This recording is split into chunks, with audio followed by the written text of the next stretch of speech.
makes it loads more difficult. Interesting. Okay. Right. The approach to use is one at the meso level, that middle level, which and this particular representation aims to articulate the links between learning outcomes, activities, and assessment of learning, as opposed to assessment for learning, formative assessment. So more like kind of summative assessment at the end of the lesson. So it articulates the links between learning outcomes, the activity that you're getting the students to engage in, and assessment of learning.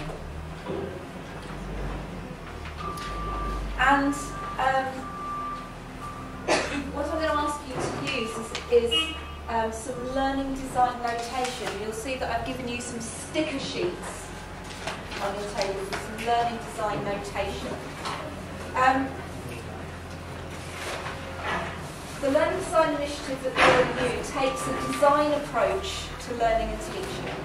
So it promotes the use of a shared design language, where everyone engages in using the same sorts of language and words about teaching and learning. It uses a learning design notation to help us navigate through learning design or lesson plans in a visual way, in a way that text doesn't allow us to do. So text doesn't allow us to visualise the links between, for example, learning outcomes and activities in quite the same way as notation does. And it also, these tools should encourage design dialogue.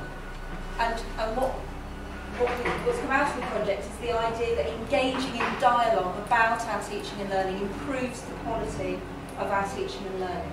So hopefully this exercise will also get you thinking and talking about the learning and teaching process as well. And it's that bit of this activity that's most useful. I will give you a warning though. If anyone's got long nails in your groups, you're well placed, because these are horrible to get off these sticker sheets. If you absolutely get fed up with trying to unpick the stickers, then just cut them up and use the blue tack on your tables to stick them to a piece of paper. Just use your scissors to cut up the bits that you want. Don't worry if you don't use all of them. It's entirely up to you how you decide to lay out your representation of your lesson. I don't mind what you have at the top, what you have at the bottom, which bits you use, which bits you don't use. I've given you an example here of something that another group have done. If you want to get up and you want to use that whiteboard, then do so, but obviously use blue tack. Feel free to use these flip charts or take flip chart paper off, or do it small if you're feeling that way inclined. It's entirely up to you. Okay?